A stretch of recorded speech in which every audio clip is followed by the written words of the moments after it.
Selamat datang di SMK Hairudin Kondang Legi, sekolah yang menerima bantuan Pusat Keunggulan Pembelajaran Mendalam. Jurusan Digital Marketing, materi Digital Branding dengan topik identitas merek. Nah, tujuan materi kali ini memberikan pemahaman tentang pentingnya identitas merek dalam membangun citra daya saing produk sesuai dengan kebutuhan industri.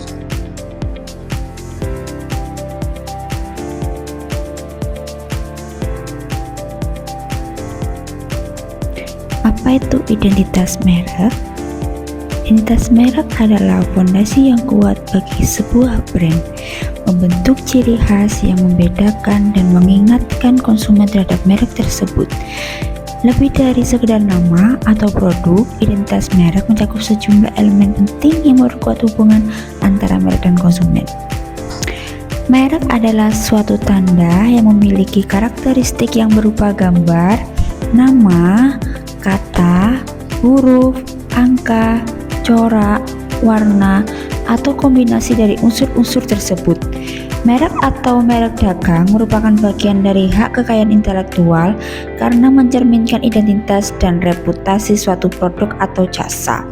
Elemen branding mencakup ekspresi, desain, simbol, dan yang dapat dikenali sehingga membantu merek mudah dikenali dan diingat oleh konsumen. Kemudian ada elemen dasar merek. Elemen dasar merek ini ada beberapa, diantaranya adalah A. Memorable, B. Meaningful, C. Transferability, D. Adaptability, dan E. Protectability. Oke, yang pertama ada memorable. Nah, memorable adalah suatu merek yang harus mudah dikenali dan diingat. Kenapa? Karena bertujuan untuk mencapai tingkat dan mencapai brand awareness pasar. Ada beberapa yang harus dilakukan. Yang pertama adalah memudahkan identifikasi. Nah, hal ini karena seperti merek itu ada yang namanya logo, simbol, dan juga slogan. Kenapa? Karena hal-hal tersebut mudah diingat dan membedakan merek yang dimiliki dari pesaing. Kemudian yang kedua adalah meningkatkan kesadaran merek. Meningkatkan kesadaran merek ini adalah muncul secara konsisten di berbagai saluran pemasaran dan komunikasi seperti iklan, media sosial, dan situs web atau kemasan produk. Nah, konsumen akan lebih mengingat dan mengenali merek tersebut. Kemudian yang ketiga ada memperkuat asosiasi merek. Kenapa? Karena dapat memicu perasaan positif seperti kepercayaan, kualitas, atau kesenangan ketika dilihat oleh konsumen. Kemudian yang keempat ada mempermudah difusi pesan. Nah, mempermudah difusi pesan ini adalah pesan pemasaran dan komunikasi merek yang dengan mudah didifusikan dan diteruskan oleh konsumen. Ada meaningful. Nah, kalau meaningful ini adalah merek yang harus mempunyai kredibilitas dan daya sugestif. Kenapa? Karena bisa memunculkan kesenangan, menarik, serta kaya dalam image visual dan juga verbal. Ada beberapa elemen meaningful. Yang pertama ada membangkitkan emosi secara positif. Kenapa? Karena bisa melibatkan penggunaan warna, bentuk, atau gambar yang tepat untuk membangkitkan perasaan tertentu seperti kegembiraan, kepercayaan, kepuasan, atau kehangatan. Kemudian yang kedua adalah menarik perhatian. Karena dengan visual atau verbal yang menarik, ya kan, akan mampu memikat perhatian konsumen seperti logo yang estetis, slogan yang kreatif, atau desain kemasan yang eye-catching yang dapat membantu merek berdiri keluar dari keramaian yang membuat konsumen ingin mengetahui lebih lanjut tentang produk atau layanan tersebut. Kemudian adalah meningkatkan kredibilitas.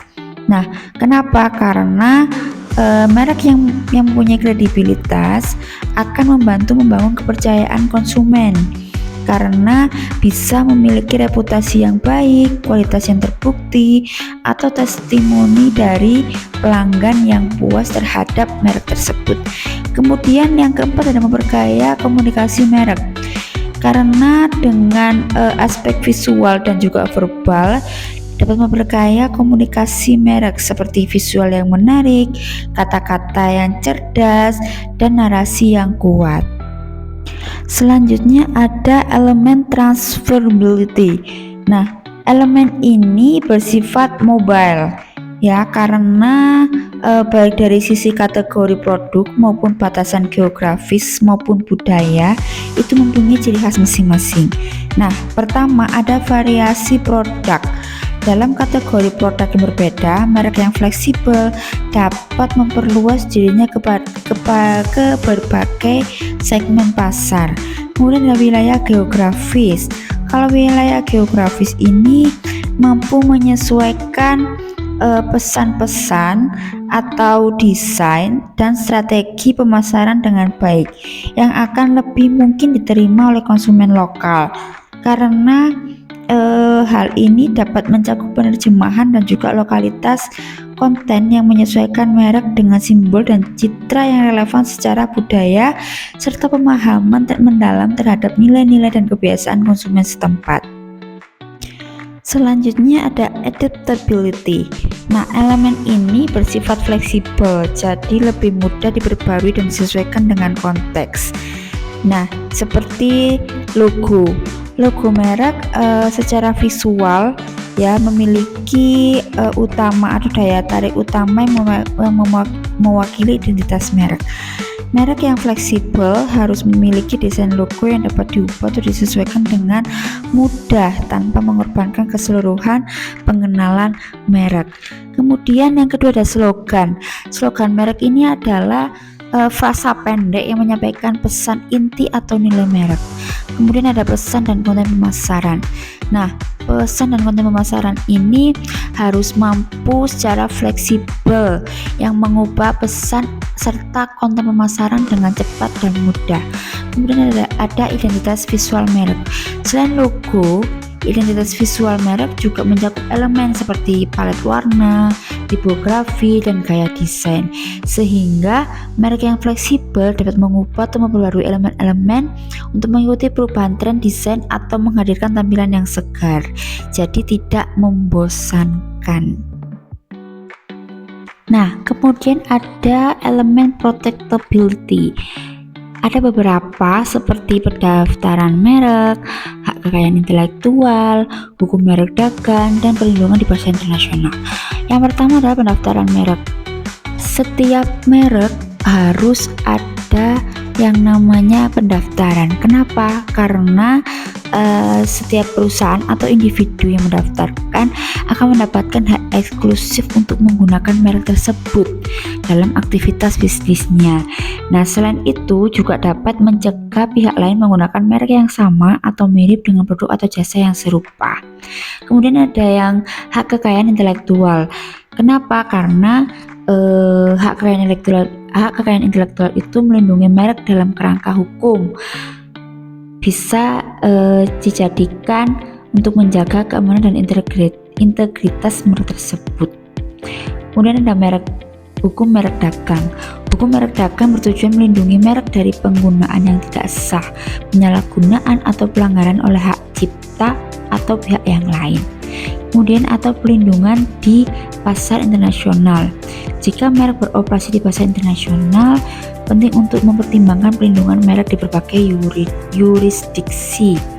Nah, seperti tanda pengenal, alat promosi, jaminan kualitas, serta menunjukkan asal barang atau jasa tersebut.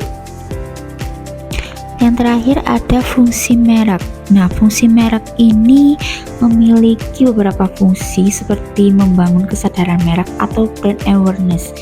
Kesadaran merek ini adalah presentasi pelanggan yang mengetahui dan mengingat sebuah brand. Kemudian ada menciptakan koneksi emosional. Ketika konsumen membeli produk atau jasa, layanan dari sebuah brand berdasarkan perasaan dan hubungan dengan merek tersebut, maka bisa disebut dengan timbulnya koneksi emosional yang menciptakan hubungan yang bagian penting dari strategi branding bisnis. Kemudian ada pembeda produk. Pembeda produk ini ketika konsumen telah memahami mengapa produk atau jasa berbeda dengan yang lain atau bahkan lebih baik, maka mereka akan selalu mempunyai alasan untuk membeli produk tersebut. Kemudian menciptakan kredibilitas dan kepercayaan. Nah, brand atau merek adalah reputasi yang dihasilkan dari janji yang telah dibuat dan dirawat secara konsisten. Tujuannya untuk mendapatkan pengakuan dari pasar. Hasilnya, konsumen akan mampu mengenali nama merek, simbol visual seperti logo, warna, kemasan, atau produk. Kemudian terakhir adalah memotivasi pembeli. Merek ini juga disebut sebagai alat pemasaran yang efektif dan efisien karena membangun minat, gengsi, motivasi, dan daya tarik pembeli bagi pelanggan. Bahkan pelanggan akan tetap termotivasi untuk membeli produk meskipun produk tersebut belum diluncurkan. Seperti motivasi semacam akan menciptakan loyalitas merek dan pelanggan yang setia membeli produk-produk dari brand yang sama. Oke, berdasarkan jenis merek ya, merek ada merek nasional, merek lokal, dan juga merek internasional. Merek lokal itu seperti Oisam atau merek yang ada di sekitar di keliling kita. Contohnya brand Oisam, Soka, terus Pesen Kopi, dan lainnya. Kemudian ada merek nasional. Merek nasional ini adalah merek yang secara nasional atau secara negara ada di negara tersebut, seperti Erigo, Aerostreet, Epidemic, ataupun merek Mills. Kemudian ada merek internasional. Merek internasional ini adalah merek yang secara global diakui oleh semua negara, seperti Dior, Louis Vuitton, atau Hermes.